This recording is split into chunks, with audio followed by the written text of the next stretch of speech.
The wind was cold and sharp, like knives in the air. The girl stood on the very edge of the broken sky platform, her bare feet inches from the drop. Below her was only darkness, ruins, and silence that stretched for miles. She didn't blink. Didn't breathe deeply, didn't cry.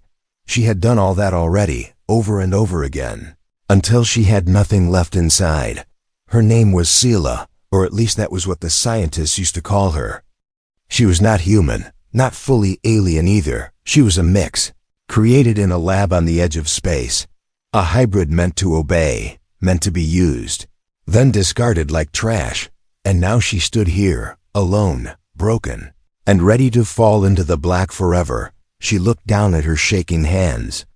Thin and scarred, her skin had once glowed soft silver, but now it was dull and cold. Her long white hair flew like ribbons in the wind. But she didn't care. The voices in her head, the ones that used to scream and beg for freedom, were finally quiet. And now she just wanted peace, even if peace meant the end. No one cared. No one ever had. She was just a failed experiment, a thing, not a person. Not even her own creators had shown her mercy. She stepped closer, toes hanging off the edge. Her eyes stared at the sky, which was a strange purple today, full of storm clouds and silence.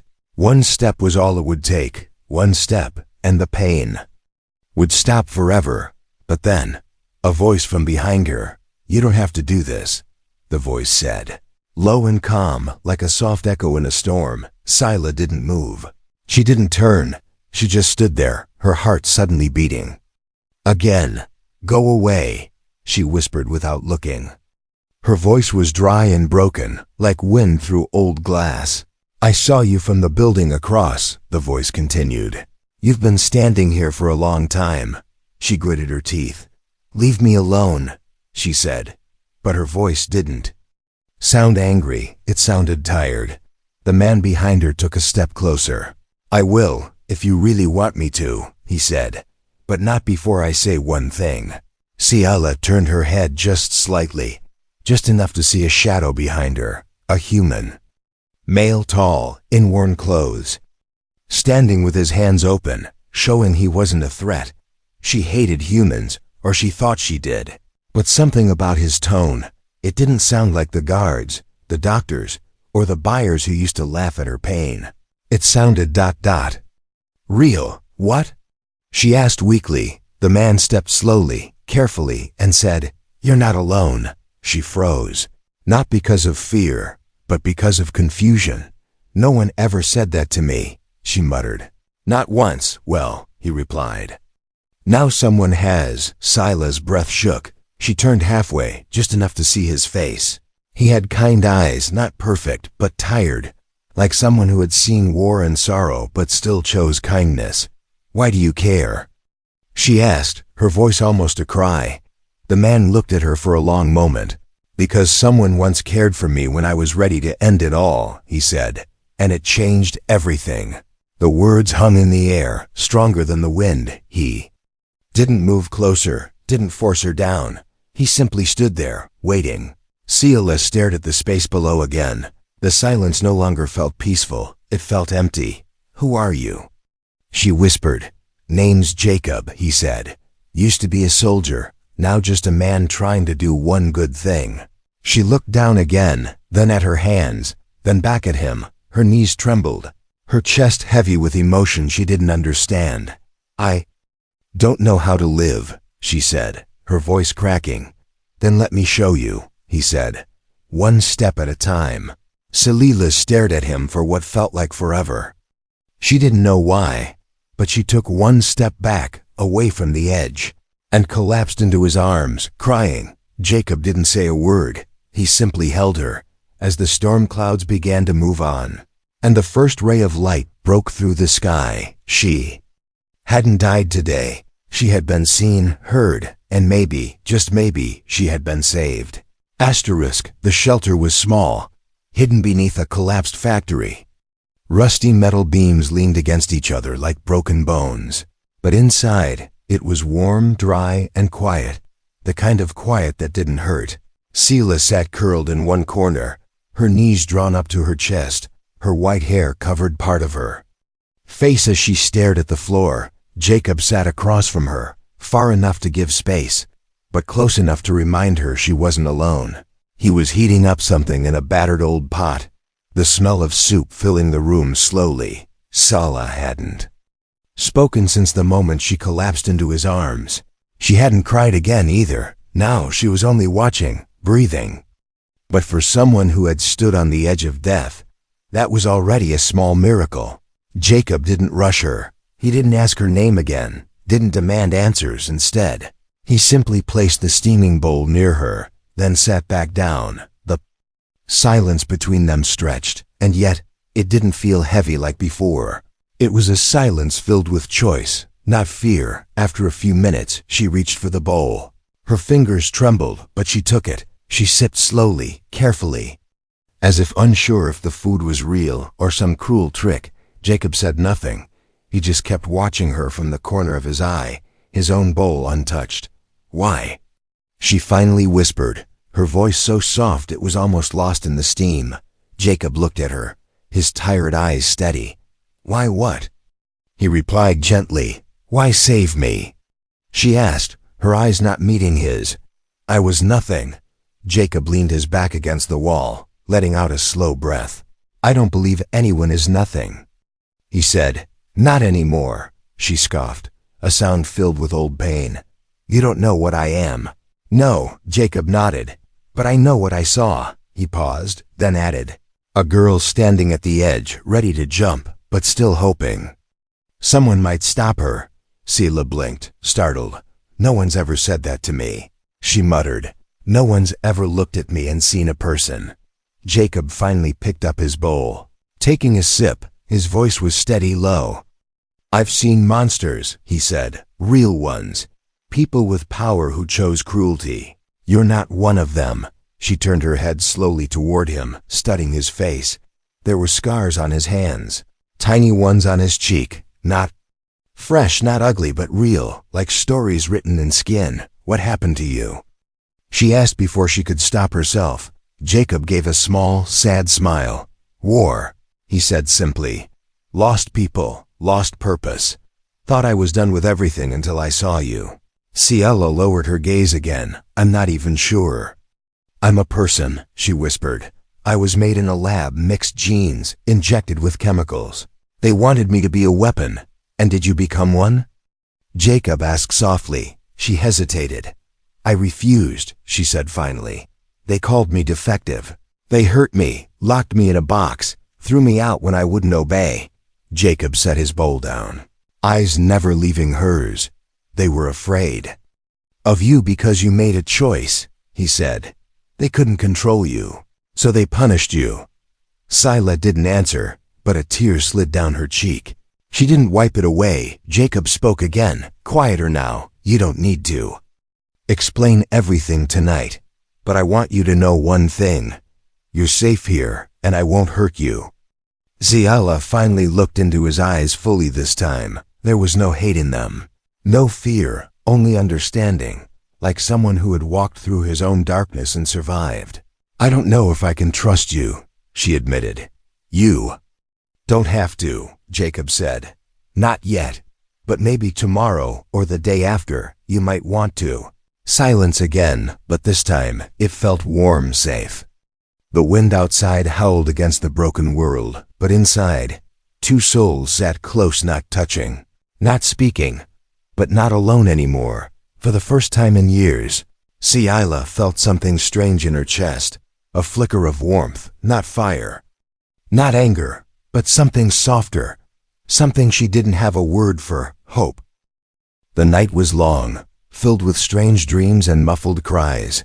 Ciela tossed and turned on the thin mat Jacob had given her. She didn't sleep like humans did. Her kind rested with eyes half open, always alert, always tense, but something about this place made her body heavier. The air was warm, the sounds quiet. It made her feel safe, and that feeling scared her more than anything. She jerked awake just before sunrise. Her breathing was fast, her skin damp with sweat. She looked around the shelter in panic, but there were no chains, no cages, only soft light from a tiny lamp. And Jacob, sitting against the wall with a book in his hand, he didn't react to her.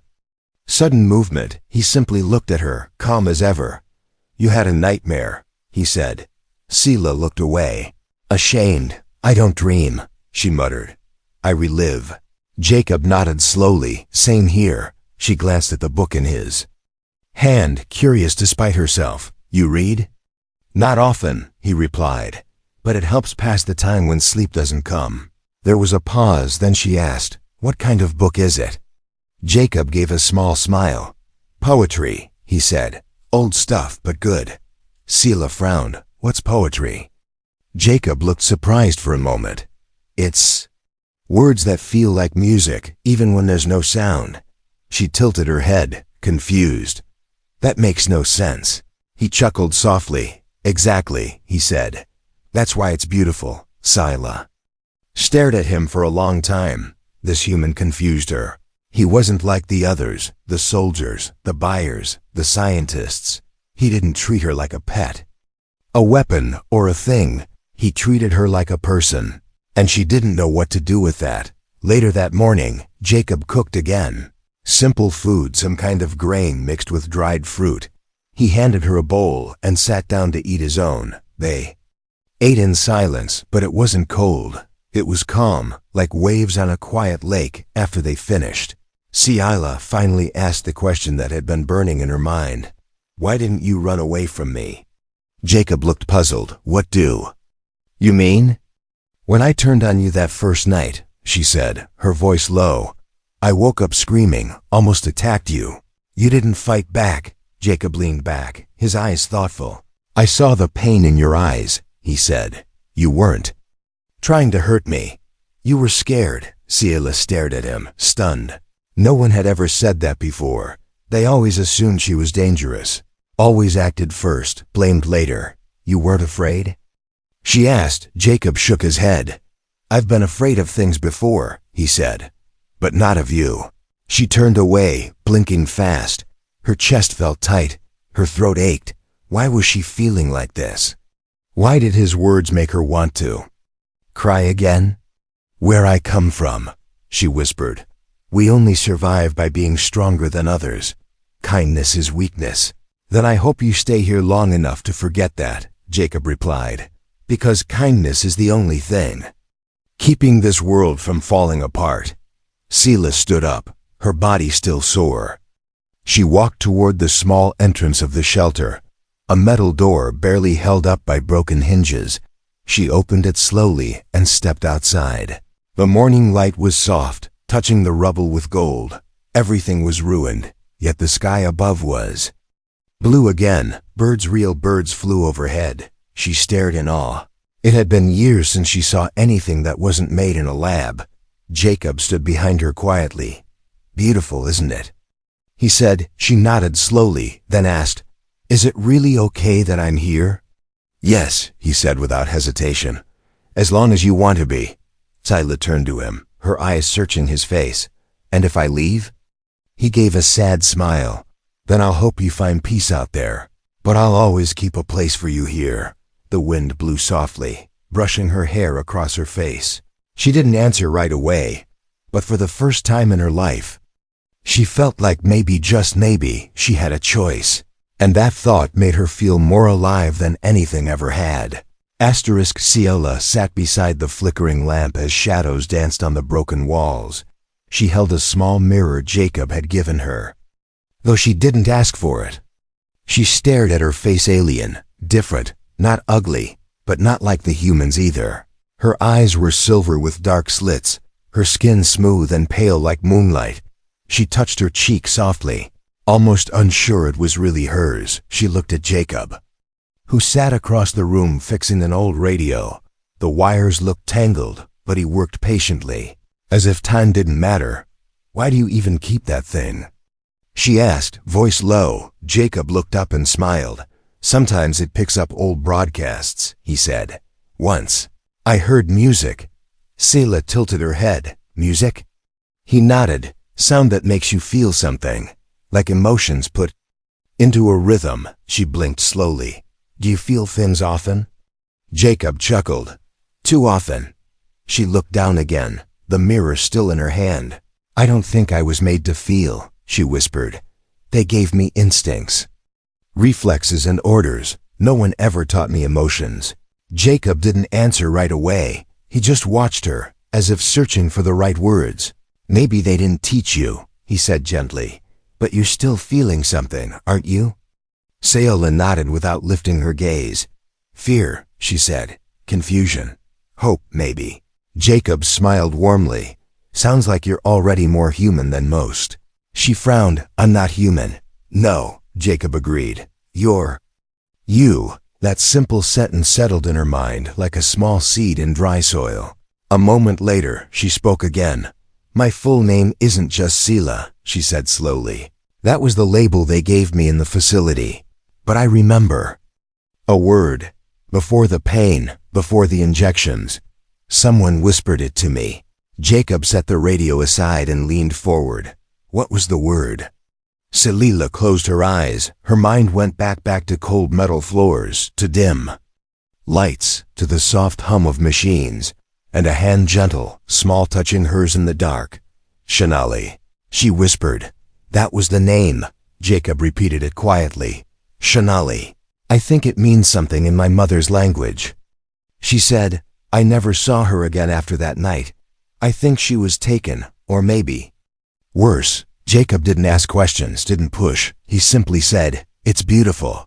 Ciela opened her eyes. I don't know who I am anymore, she said. I don't know if I'm Zayela or Shanali or just a failed thing they left behind. You're a survivor, Jacob said. That's who you are. Names can change, but survival, that's earned. Her chest tightened at those words. No one had ever called her that before. Not a weapon, not a mistake. A survivor. She looked around the shelter again, her voice quieter now. Why do you live here? Jacob leaned back, resting his head against the wall. Because it's quiet, he said. And because no one bothers me here. I fought in 3 wars, saw planets burn, and watched people I loved vanish. After all that, this broken shelter feels more like home than anywhere else. Sila nodded slowly. I've never had a home, she said. Not even a bed that was mine. Then this space is yours now. Jacob said, until you want to leave or until you find a better one. She stared at him again, studying the lines in his face, the way he always spoke with calm and patience. You remind me of something I never had, she said. Someone I never knew. Jacob tilted his head. What's that? A father, she said quietly. The word hit the air like a soft thunder. Jacob's eyes blinked slowly, but he didn't respond right away. Sila looked away. Embarrassed. Sorry, she said quickly. I didn't mean that. No. Jacob said softly. It's okay. The silence returned, not empty, but full of unspoken thoughts. Jacob stood and poured her a cup of water. Handing it to her, Sila took it with shaking hands, whispering, Thank you. He gave a small nod. No need, he replied. But you're welcome. And as she sipped the water, she felt something settle in her chest, a warmth she couldn't name. A piece of herself, maybe Shanali, maybe Sula slowly coming back to life. One memory at a time, one breath at a time, one kind word at a time. The morning air was quiet, too quiet. Birds that normally chirped above the ruins had vanished. The usual winds that howled between the broken towers had stilled. Jacob stepped outside the shelter, scanning the horizon with narrowed eyes. Something was wrong, and he felt it deep in his bones. Inside the shelter, Sila sat cross-legged on the floor. Eyes closed, she was learning how to breathe slowly again, how to feel her body without fear. But when Jacob returned, his face was different, tight, focused, alert. What is it? She asked, rising to her feet. He motioned for her to stay quiet. Movement near the southern ridge, he whispered. Didn't look like scavengers. Sila froze, her hands trembling slightly. She stepped closer to the wall, listening. She tilted her head, her silver eyes glowing faintly. I hear them, she said in a soft, haunted voice. They found me. Jacob turned to her sharply. Who? "The ones who created me," she said. "The ones who hurt me, then threw me away. They never let go of what they think they own." Jacob grabbed an old rifle from beneath the floorboards. The weapon was scratched but clean. He checked the rounds with the ease of a man who had seen too many battles. "We need to move," he said. "They'll tear this place apart looking for you." Selila shook her head slowly. "They'll track me anywhere," she whispered. "They put something inside me, a marker." Jacob paused. "Can you disable it?" "Not without the right tools," she replied. "And I doubt we have them here." He cursed under his breath, then looked at her with urgency. "We'll make them regret coming here." Her eyes met his. "You'd fight for me?" "Without question," he said firmly. "You're not alone anymore." That simple promise made her throat tighten, but the moment was short. A high-pitched hum echoed in the distance, followed by the crunch of metal feet. "They brought drones," she said, her voice growing colder. "They never come in small numbers." Jacob handed her a small blade alien made, smooth and curved. "Ever used one of these?" Saila held it like she was born with it. "Yes," she said. "I remember now." They waited, hidden behind crates and walls of old metal. The sound of marching steps drew closer. 3 large drones entered the broken yard, scanning everything with glowing red eyes. Behind them walked 2 armored men, faces covered, weapons ready. One of the men spoke into a device. "Target was last tracked here," he said. "Proceed with sweep." Jacob whispered to Ciela, "On my mark, we take the left side." She nodded, her breathing steady now. Her fear was still there, but beneath it, something fierce had awakened. She wasn't a victim anymore. "Not today, now," Jacob said. He stepped out and fired first, hitting one of the drones square in the sensor. It exploded in sparks, falling to the ground. Sela moved like lightning, silent, fast. She sliced through the second drone, leaping with strength no human could match. The third drone fired, grazing her shoulder. She didn't stop. Jacob aimed again, hitting one of the soldiers in the leg. The man fell, screaming. The second soldier shouted, "Target acquired." "Repeat." Sela confirmed, "Alive." But before he could fire again, Sela landed in front of him, her blade at his throat. "Not anymore," she whispered, and knocked him out cold. Silence returned. Broken drones sparked on the ground. The soldiers lay still. Jacob lowered his weapon slowly, looking around for more. When none came, he finally exhaled. "You were holding back," he said, impressed. "I had to," she replied, her voice distant. "If they knew what I could really do, they would have never let me live." Jacob looked at her. There was power in her now, but not just the physical kind. There was choice. "We can't stay here," he said. "More will come." She nodded, wiping blood from her arm. "I know." He began packing quickly. "Where do we go?" he asked. Sola looked up at the sky, where a small moon glowed even in the daylight. "There's an old lab in the East Ruins," she said. "They kept equipment there, maybe enough to remove the tracker." Jacob nodded. "Then we head there at nightfall." She walked beside him now, not behind. Not hiding. For the first time, she wasn't just surviving. She was fighting. The hunters had returned. But they didn't expect the prey to be ready. They didn't expect her to have someone by her side. And they didn't expect her to be stronger than before. Asterisk, the ruins of the Eastern lab stood like giant bones in the dust. Once a center of knowledge and technology, now only twisted steel. And shattered glass remained. The wind carried ash and silence. But Jacob and Ciela didn't stop walking. They had traveled for 2 days. Staying low, hiding during daylight, moving under the stars.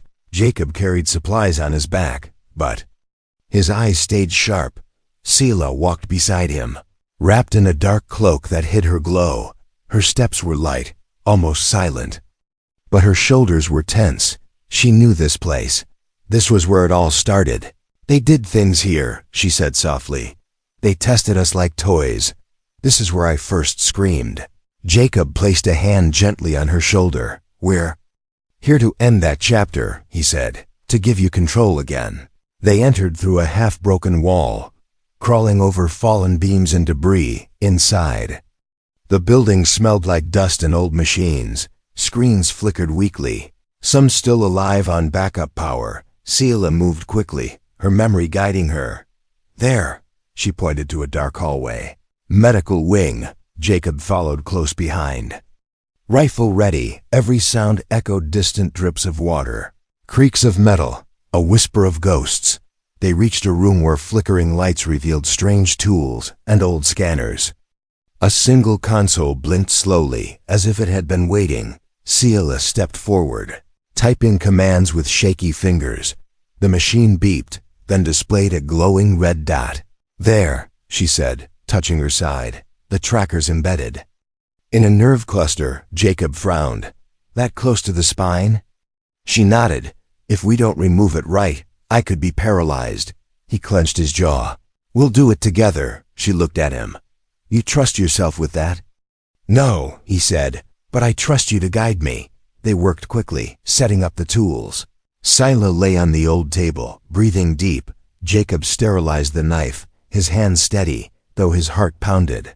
Tell me what to do, he whispered. She gave instructions calmly. Her voice didn't shake even once, as if she had waited her whole life for this one chance to be free. Jacob made the cut slowly, carefully. Her skin shimmered under the blade, not bleeding like a human's, but glowing faintly. He reached the node, a small silver disc no larger than a grain of rice. He gently pulled it out. Scylla gasped, but did not scream. It's done, he said, holding up the tracker. She smiled faintly through the pain. It's over. But before they could rest, alarms flashed red across the console. Motion detected, incoming signatures armed. Fast, not drones this time, real soldiers. Jacob dropped the tracker, grabbed his weapon. We've got company. Scylla pushed herself off the table, still weak but alert. I can fight, she said. I won't run, he nodded. I know.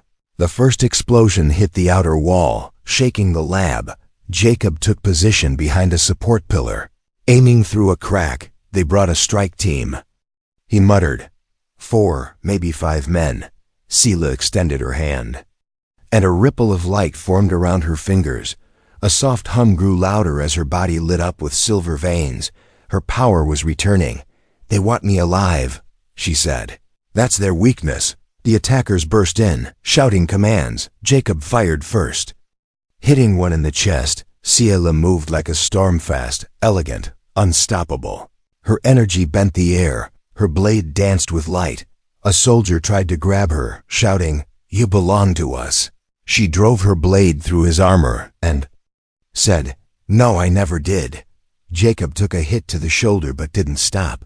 He shielded her back, covering every angle.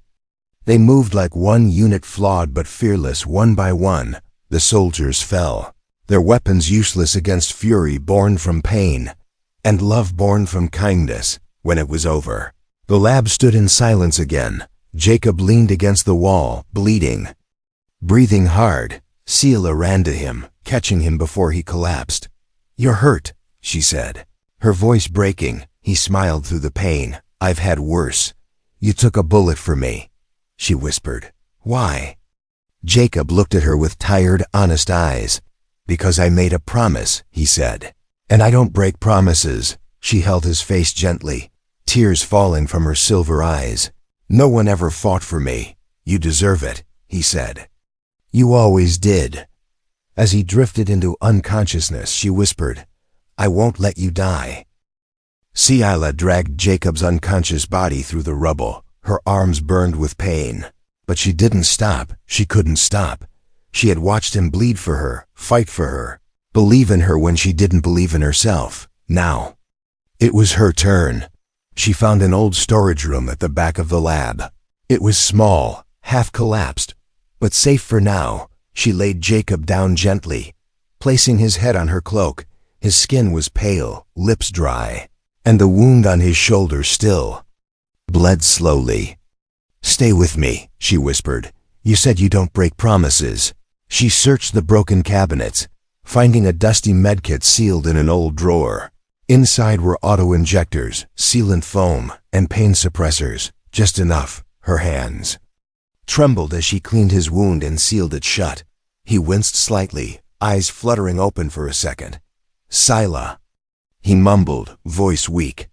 "I'm here," she said quickly, holding his hand. "You're going to be okay." He gave a faint smile. "You saved me. Only fair." She replied, blinking back tears. "You did it first."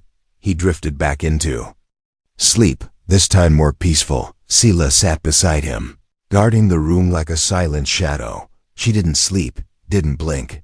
Her senses stretched outward, alert to the smallest sound. But nothing came. By morning, Jacob was breathing better. His body still weak, but alive. Scylla stepped outside the shelter and looked at the horizon. The sky was clear, the air warmer than before. A strange peace had settled over the ruins. She walked up the crumbling stairs to the roof. From there, she could see the world stretch. Out scarred, broken, but wide and open. Once, she had stood on the edge of a platform, ready to fall.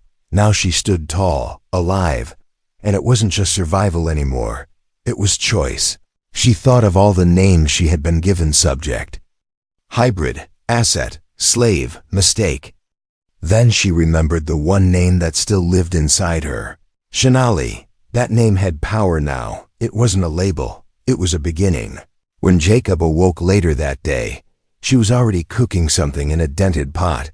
The smell made his eyes open slowly. "Smells better than the junk I make," he said with a grin. Scylla turned, smirking slightly. "I found some dried supplies in the lab," she said. "Maybe humans hid better recipes than weapons," he chuckled, then winced, holding his shoulder. "Still hurts," he muttered. "Good," she said. "It means you're still human." They ate together in silence, the air between them filled with comfort. No longer strangers, no longer broken. Two survivors, no, two warriors resting. Before the next step, after they ate, Jacob leaned against the wall. "So," he said, "what now?" Scylla looked up at him, her silver eyes clear. "We run?" she asked, then shook her head. "No, we live." Jacob raised an eyebrow. "You sure?" "I'm done hiding," she said. "I'm not just someone they made in a lab. I'm someone who got up again. I'm someone who was saved and who saved in return." He smiled slowly. "You've come a long way from the girl on the edge." She looked down for a second, then met his gaze. "That girl died the day you spoke to me," she said. "What's standing here now is someone I'm still figuring out." "Take your time," Jacob said. "I'm not going anywhere." They stood together at the doorway of the shelter. The sun was setting in soft golden light. The wind carried the scent of soil and metal and freedom. "You don't owe me anything," Jacob said suddenly. "I want you to know that." Scylla looked at him, her expression unreadable. "I don't owe you," she said. "But I want to stay." Jacob looked at her carefully. "Why?" She looked out at the world beyond the ruins. "Because I feel something here," she said. "Something I never felt before. Peace." She turned to him again. "And maybe something like family." Jacob's eyes softened. He reached out, gently squeezing her hand. "You'll always have that here," he said, "no matter what." They stood in silence as the sky turned orange. Two figures against the light, one human, one once broken, but now healing, now whole. Scylla whispered something to herself, a word from her mother's voice, a word that meant hope or home or maybe both.